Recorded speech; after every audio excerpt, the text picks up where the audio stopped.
for the invitation to Okay, so thank you for the invitation to participate in this workshop. I'm Daniela and I work, as mentioned, with Atlas Insurance. I've been working with the company for the past 5 years and I work in the HR department. And big part of my role involves recruitment. So hopefully in this workshop, I'll be able to give you more information on how you can build a CV, and hopefully you'll find it beneficial and you can find it useful when you're trying to apply with your potential employer. So to kick off, this will be what we're going to speak about, or what I'll be speaking about. If you have any questions, feel free to interact and to ask any questions. I will leave some time towards the end, but if you'd like, feel free to ask away. So in this workshop, I will be speaking about how you can build a CV with structure and with the content. What I will be mentioning what makes a CV stand out. And basically, with the first impressions. So the CV will be the first impression that the recruiter will basically know about you, and hopefully the CV, the way that you structure your CV, will help with the shortlisting process, which would guarantee then the next step for an interview. I will mention briefly as well about writing a covering letter, and as I go along, I'll be mentioning some tips and some tricks that you can adopt. So to kick off, so everyone knows what a CV is. So basically a CV is a document which one uses when they're applying for a job. And you have to keep in mind that this CV is a summary of who you are. So it's a document which summarizes your education, your skills, your experiences, which will hopefully you'll be successful in the way that you write and in the way that you format your CV. It will be successful to sell your abilities to the potential employer. Recruiters or whoever will be seeing the hiring managers who will be reviewing your CV, they would need to think about their needs. You would need to think about their needs. So for example, when you're drafting your CV, keep in mind and always think, what does the recruiter want to know about me for this particular role? Because this will help you when you're building your CV. The recruiters would probably be looking and reviewing hundreds of CVs per week. So you need to ensure that when you are drafting your CV, the CV is easy to read, it's easy to navigate, and it's easy for the recruiter to be able to get to know you from this short document. No pressure, obviously, but the CV is very important. It will be the first impression that the recruiter is getting about you. That the recruiter can know about you. So let me go to the next slide. So when I think about building a CV, I believe that a CV should obviously hold a number of sections. There are 5 fundamental sections. So every CV should include sections such as the contact information, a personal statement or a profile about yourself, work experience that you might have, education, and skills and achievements. These are the fundamental 5. I will be going through them. However, you can also include additional sections such as any professional certifications that you have obtained, any hobbies and interests, if you've participated in volunteering or any projects that you've been working on, any publications or awards that you've obtained, and you can even include some references as well. So let's go through each section on what you should include. So let's start off with the contact details. So it's important that when you write your contact details, you're including obviously your full name, your home address. It doesn't have to be with the street name, and you can even just write, for example, that you reside from Tashbish, the mobile number and the email address. When you're obviously listing this information, obviously please make sure that this data is correct. Sometimes, unfortunately, we do get applications where, for example, we try to contact the individual and the mobile number is incorrect, or the email address, there's a spelling mistake, and that obviously it's failed to send. So make sure that this data is correct. The profile or the personal statement, this ideally should be kept as brief, and you need to focus on what you want and the role that you're applying. So for example, if you're currently studying and you want an internship, say, let's say I'm currently enrolled in this Bachelor of Commerce and I'm in my second year and I'm looking for an internship opportunity. write a personal, brief statement about yourself. The next section is the work experience. So you need to list down your work experience in reverse chronological order. So we're saying that the recent work experience that you've had should be at the very top. When you're noting down the work experience, include the job title, the name of the company, how long you have been working there, and the key responsibilities. What were your key responsibilities? If you have a lot of relevant work experience, try to keep it as brief, and ideally this should come before the education section. With the next obviously section is education, and you need to list down any educational qualifications that you've obtained. Again, with the same structure, ideally you put the most recent first. So if, for example, you're still studying, you should, for example, say the name of the course that you're enrolled in, the year, for example, that you've started studying, and make a note that it's still in progress, because obviously you're still in that particular course, or when you've obtained that qualification, it's important that you list it down. The next step is on skills and achievements. Here you should list down the key skills that obviously are relevant to the job. So for example, if you know certain foreign languages, you're able to speak. If, for example, you're competent on how to use certain IT softwares or programs, obviously don't exaggerate in your abilities. Obviously, don't lie, and make sure that obviously you can back these up when you're at an interview station, they ask you about these skills. When it comes to the interests, list down the interests that can provide a clear picture of who you are. This obviously will give you something to speak about, to talk about during the interview. Try to avoid, because sometimes we do see these, people list down interests such as socializing or reading or going out with friends. There's nothing wrong with that, but try to include certain interests that will help you in the job that you're applying. So for example, listing down that you play a certain particular sport on a professional level or with a team. These would give you like certain skills that these would show certain characteristics about yourself, for example, that you work well within a team. Or for example, if you're applying for a role that you need to be creative and write about certain writing, certain, I know, something, for example, related to marketing, and you love to, part of your hobby is that you'd like to draw visuals and try to come up with marketing designs.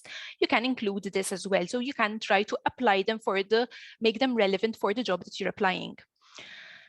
References. So the last point, the references, you don't need to provide the names of the referees at this stage. So you don't need to say you can speak to this person and with their contact details. You can just say that references are available upon request. The employer, usually they would assume that this is the case. So if you're tight with regards to the space on your CV, you can leave this blank, and obviously then you can elaborate further during the interview process. Okay. Now, next section that sometimes we get a lot of questions about is how long should the CV be?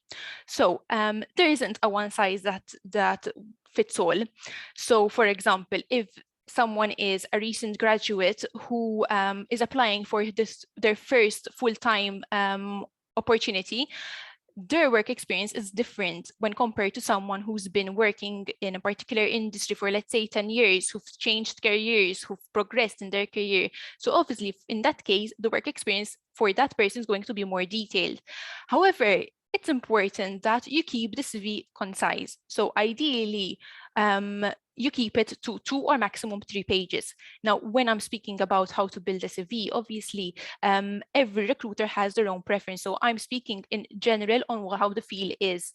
But obviously, you can adapt and accordingly to what the recruiter or what the the potential employer suggests that you do. But ideally, as I've mentioned, the CV is concise. Keep in mind that the recruiters, they do not have a very long time to go through the length of lengthy CVs. So try to keep it concise just to grab their attention. So for example, in order to save space, for example, try to include the main points of your education and your experience. Try to stick to the relevant information, and don't repeat certain information that probably you're going to discuss them in the covering letter. If you're struggling to say, and you're saying, should I write this? Should I include this? Should I not? Say, would think about, would the employer want to know this information? And if it's a yes, then include it. Otherwise, you can remove it, or if it's long time ago, it happened long time ago, if it's a certain old detail, try to summarize it as much as possible. So let's say if your CV is 1 page long, 1 A4 paper, as you can see, anything from the arrow upwards, that will be the first section that the readers, that the recruiters are going to see upon opening your CV. So make sure that that section is packed with the right keywords to target the employer, to target what you want to see, what you want that the employer would see about you. Okay. Now, with regards to the CV structure, as I've said, recruiters have their own preferences, but these are some tips that you can adopt. So when you're structuring your CV, try to use a simple font. Try to use a font that is clear, it's easy to read, and that looks professional. When it comes to font size, ideally, for example, we prefer that the size is 10 and 12. However, if you choose a particular font size, be consistent, even not just the font type, but size and type. Try to be consistent all throughout, because it would show that it is more professional from your end. Keep it concise by using clear spacing and bullet points, okay? Try to make it easy for the potential employer to skim through that information. So, for example, by breaking the text into section headings, it's easier for the recruiter to say, listen, I want to check about John Smith's work experience. He can easily look at that section on his CV, for example, over here, as we can see. So even the section headings, for example, you can include a different font size, make the headings a larger font, bold, for example, just for the recruiter to be able to skim through and get this information as quickly as possible. With regards to the photo, so this obviously is optional. However, we do get this question, should I include a photo on my CV? Personally, as a recruiter, I would say, yes, I like that I'm able to see a photo when I look at the CV. So the CV feels more personalized. And when I'm reading about that candidate, I can have a bit of a picture, a photo that I can obviously formulate and think, okay, this is the candidate that I'm picturing in my mind when I'm reading the CV, when I'm seeing the CV. However, if you're including a photo, be careful on the type of photo that you choose. Okay, so try to use a photo. It doesn't have to be a corporate photo. It can be a casual photo, but the most important thing is that it is a recent photo. So try to avoid putting in a photo when you were still a child, for example, and you're completely different from what you look nowadays.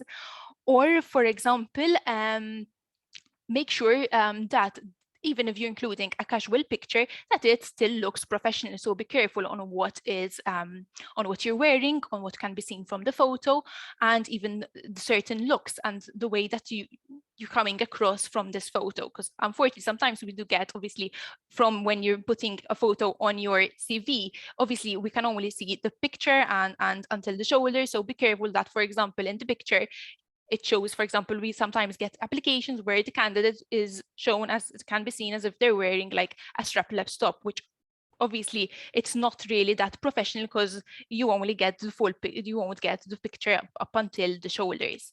So try to be careful on the type of photo that you're choosing. As I've mentioned earlier, list everything in reverse chronological order. So the most recent work experience or the recent qualification that you've obtained should be at the top, and then you go down accordingly. Try to make it as easy as possible for the employers to find the information that they need to know about you. Another point that I want to mention, but obviously this is more preference, and this can obviously you can ask when the employer, when you're submitting your CV, the format of when you're sending the document. As a recruiter, personally, I prefer that the document is sent as a PDF version rather than, because it makes it look more professional, rather than sending it as a screenshot or as an image, or try to avoid even by sending it in a Word document. Why? Because sometimes when you're sending a Word document, the text can be jumbled up and it doesn't look that professional. So presentation on your CV is very important. So the way that you present yourself and your data will leave a lasting impression on the recruiter. So when we receive the CVs, you are being judged on the way that you're submitting the CV. So be careful that your CV, your covering letter, any attachments should be well presented and organized, because that will leave a lasting impression. And from that CV, the recruiter is going to determine, yes, I want to see this individual for an interview. Another point that I like to make is with regards to the personal email address. To avoid using, making the mistake of using a childish email address that you've created many years ago, because employers do notice these things. So the email address shouldn't be, it's not the time nor the place to try to be creative when you're using an email address. So if you have a silly one that you've created many years ago, create a new one, maybe with your name and your surname, and start using that, because it would look obviously more professional to use such an email address. Now, what to list down in your CV that can help during the shortlisting process.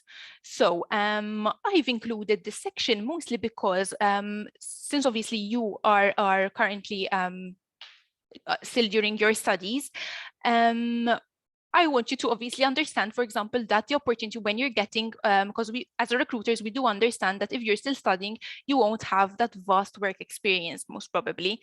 So try to adapt the CV according to the role that you are looking for. So let's say it's, for example, include the academic knowledge. So let's take you want to apply with Atlas Insurance and you're still studying and you want an internship in insurance. Obviously, as a recruiter, we would love to be able to offer an insurance internship to someone who is actually studying and choosing that major in the insurance major. So on your CV, indicate that you are currently enrolled in this course and you are choosing the insurance major, for example. However, apart from work experience, for example, sometimes we get questions that I'm still studying, I don't have that much work experience. Any experience basically is experience. So even certain practical experience can help to boost your profile.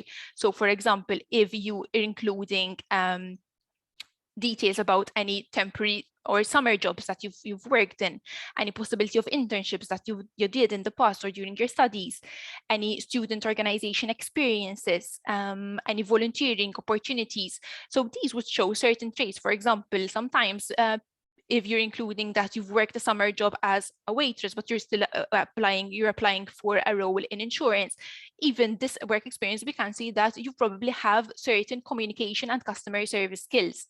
If you have a hobby, for example, you play a particular sport within a team, it would show that you are great in probably working within a team as well. So it's important that you include this practical experience as well in your CV. Now, how to write a good CV. So it's important that you use certain active verbs when possible. So for example, include words like created, analyzed to present yourself as someone who is showing initiative. Sometimes that's all the recruiter would want to see, especially if it's, for example, a junior role and you want someone who's motivated to be able to work. So show yourself as if you're someone who likes to take action in the work that they're doing. A good CV, it's important, shouldn't have any spelling or grammar mistakes. Unfortunately, it's something that we see a lot. And please be careful that there aren't any spelling or grammar mistakes in your CV. Try to avoid generic or overused phrases such as I'm a good team player, or I'm hardworking, or a multitasker. It's not wrong to include these words, but try to provide real life examples that demonstrate these skills. For example, as I've mentioned before, if you're including that you play a particular sport within a team, it would show that you're a good team player. So try to allocate real life examples to these characteristics. Something important as well is to try to tailor your CV. Look at the company's website, social media account, look to see what they've been recently mentioned. Try to use the job advert as well to adapt your CV to target the CV to the role and to the employer. Don't lie. So it's very important to not lie or exaggerate on your CV, because obviously then it would show and you need to back up these claims on what you've written on your CV. And it's very good that you include a covering letter in your with your CV, unless obviously it's stated otherwise by the employer. The covering letter, it's a very good tool that you can use, and it will help you personalize your application. So you can, in the covering letter, you can draw some information which would show that a particular part, for example, if there's a section that you want to elaborate further about particular work experience that you had, you can elaborate this in the covering letter. Or if you would like to disclose any information, you can do so in the covering letter. Or for example, if there are any gaps in the work history, for example, sometimes we do get something that the recruiter would see is the gaps between one work and the other. They would want to know the reason why you stopped, for example, from this particular employment and what you did in between since then when you started the other employment. So it's a good opportunity that during this covering letter you can identify these gaps as well in the work history. So when it comes to the covering letter, as I've said, the covering letter is beneficial because it shows that you're going beyond the CV. You're making it custom, so even the covering letter, try to address it. For example, find a contact person on behalf of the company that you're applying for the role. So, address it to the hiring manager, for example. Try to be yourself while obviously remain polite and professional in your covering letter. And again, the same as the CV, edit and proof to make sure that there aren't any spelling mistakes in the covering letter. So just to give you some more information about the structure of the covering letter. So the covering letter should look something like this. So the first section should have your contact information. Then you can state and include how you heard about the job and why you think you'll be an ideal candidate for this role. Then you can provide specific examples to prove your skills and experiences, to disclose any information that I've mentioned or any gaps, or that you might feel that you want to disclose that information, which would help you to be shortlisted for the interview process. And then at the end, you can thank the employer for considering you and tell them something like looking forward to be able to discuss your application further during an interview. So some tips and tricks that probably I've mentioned along the way. So, but I'm going to go through them again. So be very specific in the CV when you're building your CV. Avoid applying for general or open vacancies and specify the role that you're applying for. So for example, I'm applying for a full-time position, or I'm still studying and I want an internship opportunity. If you're still studying, specify the year that you're in and the major that you've chosen. Sometimes you also get a question on what particular template should I use for my CV? So now this obviously is up for the recruiter's preference. Personally, for example, I prefer that rather than someone using a Europass or the standard template, someone would use someone is creative and it gives the CV a personal touch. So they are formulating and they're creating and they're designing the CV from their end rather than using a standard template.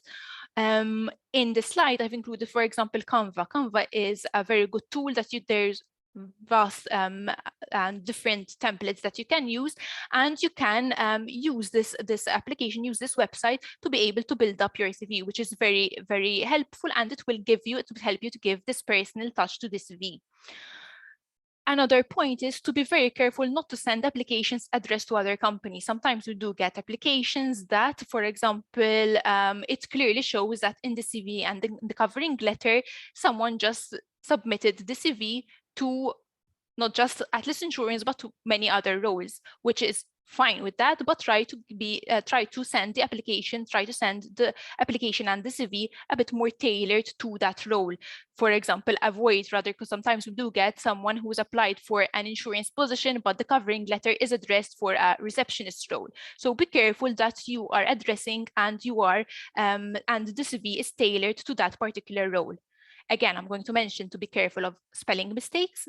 And it's important that you focus on less information, but be more direct and concise, because then the detail of that information is going to be discussed in the interview stage. So this is just, the CV should be able to have the right keywords and the right details, just for you, the employer, for the recruiter to say, yes, from this information, information that I have, from this brief information, I would like to meet with this candidate. So we're almost towards the end, and the importance of having a good CV. Why do you need to spend some time on building a well-written and a professional CV? It's important because it helps you stand out from the competition. As I've mentioned in the beginning, the recruiter would probably receive hundreds of applications, and they would only need, for example, one candidate for that role. So it's important because to have a good CV, because it will make you stand out, and it would encourage and invite you, and the recruiter would want to obviously shortlist you for an interview. Think of the CV as a personal marketing document. It's the first point of contact. It's something that is summarizing, it summarizes you, and it's like you are selling your potential and your abilities and your skills to your target employer. I don't want to create pressure, but obviously the CV is very beneficial, because from the CV, once it's well structured and it shows your best qualities, obviously that is the short period, and the recruiter is making a very quick decision in a bit of time to determine whether they would want to meet you for an interview or not. So that's another good and valid reason why you should have a very good CV. I believe that is mostly it, and what I wanted to mention during this workshop. I'm not sure if there are any questions, or if not, maybe I have hope you find this workshop beneficial. I would like to thank you for your attention, and obviously feel free to reach out to us if you have any questions, or if, for example, you forgot and you want to clarify even following this workshop. Feel free to contact us, and we'll be able to give you more information from there. I'm not sure if there are any questions.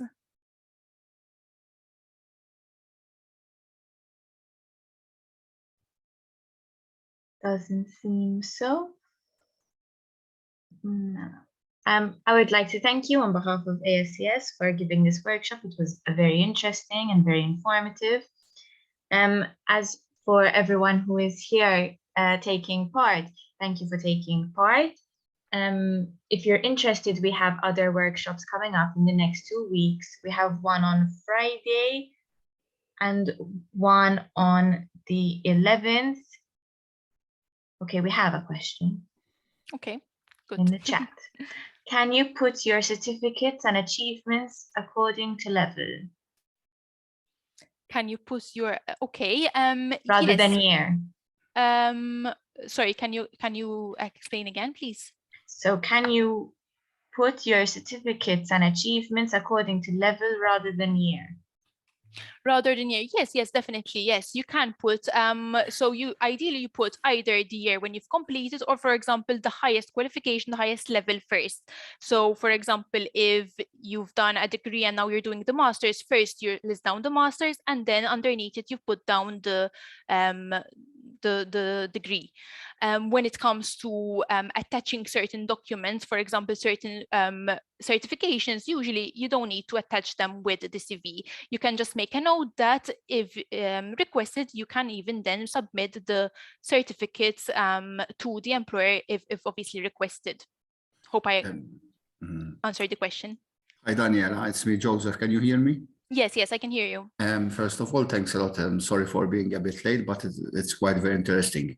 I don't know if my question is going to be within the context or not, but having said that, if I were to ask for a one-to-one professional detailed in the form of a simple question with an answer to follow, all to be officially and documented, unlike the CV we find in the EU and whatever. Okay.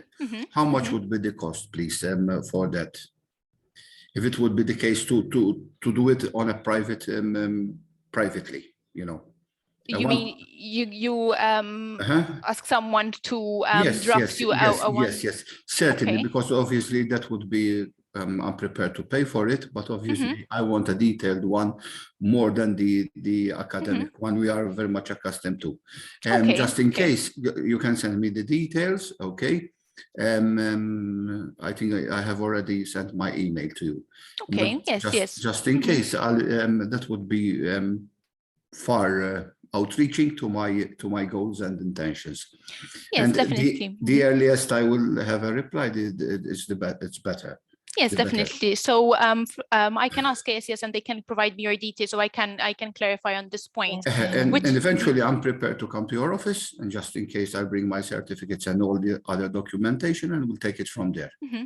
Obviously, yes. subject to have the specific kind of fee which yes, definitely. I am entitled to pay. I mean, we can assist you on how you can draft a personalized and detailed CV. What I would suggest when drafting the CV, especially if you have a particular vacancy or a particular application in mind. No, I just want to leave it basic in the sense. I always update it, obviously, from time to time, but I want a formal one and an official one, which obviously I can present to the employers, whoever, whatever. We as a company, we don't offer that kind of service, but obviously we can assist you to be able to draft this detailed CV. What I was going to mention was that if you have any particular CV in mind, or when you want to apply for a particular role, there is no harm in asking even the employer. Ask them, would you like a detailed CV and certain information? No, eventually I'm not going to ask them. I want to do it for my personal sake, for my personal interest. Okay. Yes. Emma, obviously I will usually present the one you have already presented to us. But having said that, if they specifically, I mean, they would require a more detailed one, that will be available at hand, and I will present it accordingly. Definitely. Okay, Yes, it's good to have a detailed. Yes, Thank you. Welcome. It's good to have a detailed I'll expect from your end. I'll have to leave. Sorry about that. No worries. Thank you for your participation. Just communicate with me on my email address already forward to. Thank you. Bye. Definitely. Bye. Thank you. Okay, so we have another question in the chat. So what soft skills would you recommend to put on your CV? Okay, so when it comes to soft skills, I would say that it would be best, for example, to provide like real life examples. That's the point that I've mentioned earlier. So for example, certain soft skills, for example, if you're applying for a role that is client facing, you can provide real life examples of any cases that, for example, you've worked with when you've interacted with clients, that you're good in communicating, that, for example, you know how to handle, if you're applying for an office role, you know how to handle certain queries from clients, or you've handled complaints, or you, for example, know how to use certain programs like Outlook, for example, or you're familiar with how to speak to someone over the phone. So it all depends on the type of role that you're applying for. But yes, I would suggest that you would combine it with some examples, the soft skills. Okay, thank you. Next question. Do you list an unfinished course, for example, in master's with year 2021 to present?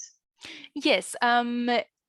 Yes, it's something that is good that you've listed. Obviously, if it's something that you've started but you've stopped, there's no need to list it. But if something that is still in progress, yes, I would list it down. I would list the title. I would list, for example, the institution with whom I'm studying. And I can list down, for example, the date when it started, and just say that it's still in progress. Okay. Do you list your voluntary internships on the job training in the same section of job experience, or in a different section? So when it comes to the volunteering, if they're like short volunteering or participation in certain groups, I would list them more as certain with the skills and the achievement section, rather than specifically with the work experience. But it's good to list down these experiences as well. Okay. Do you list your dissertation as a publication or not?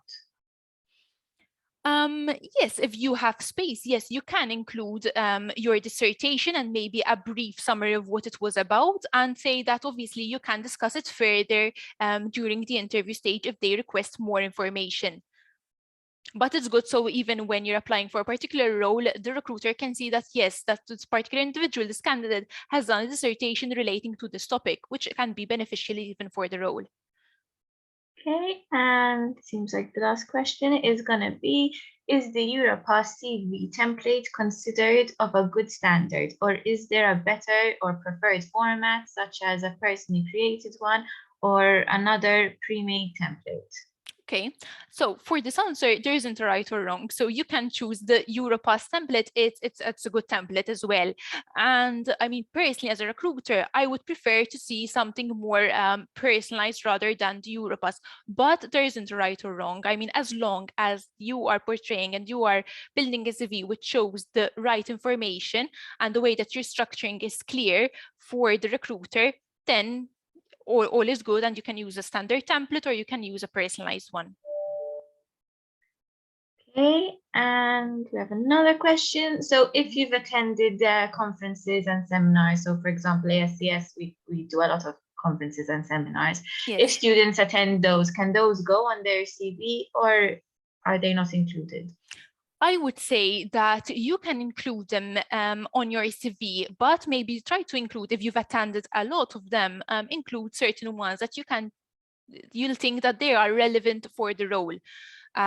So depending on the type of, for example, if you've attended conferences very specific on a particular topic, which is related to the, for example, let's say if you're applying for an insurance internship or an insurance position, and you've attended a conference organized which is relating on a particular topic in insurance, then yes, it would be beneficial to include it.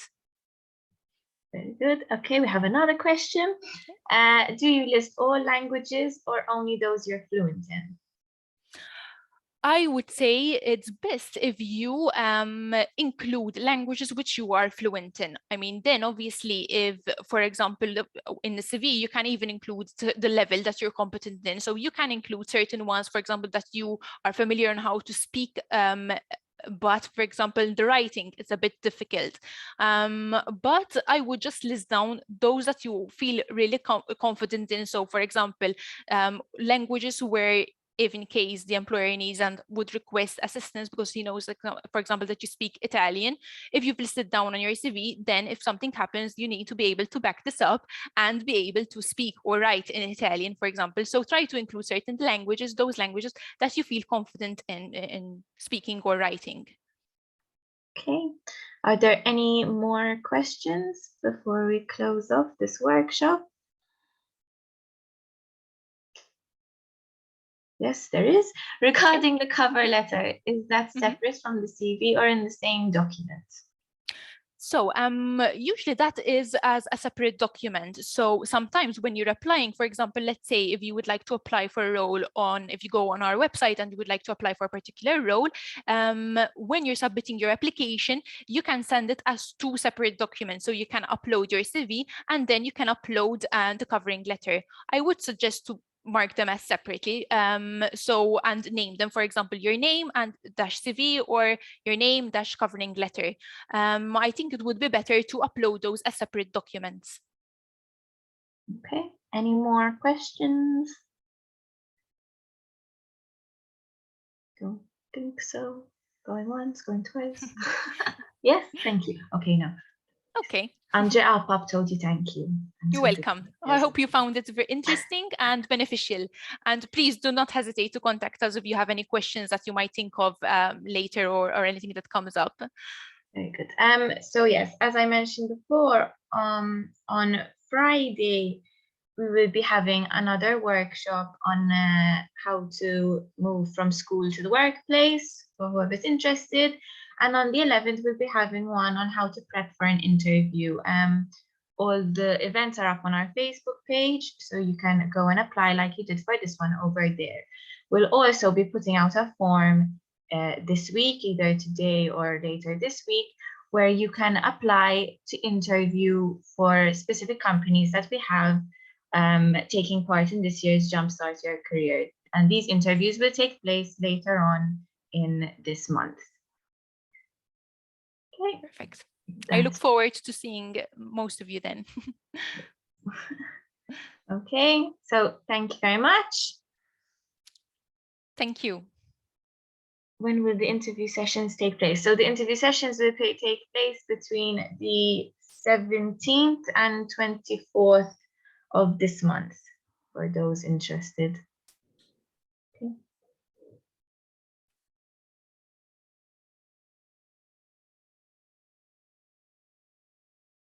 maybe. Supposedly, yes, but I cannot make promises as to whether the other workshops will be recorded. Hopefully, yes, but always better to join in person so that you can ask questions as well, should you have any. Because obviously, if it's recorded, you won't be able to ask questions and then. Okay. Thank you very much once again. I think we can close off this workshop. Thank you, and have a nice afternoon. You too.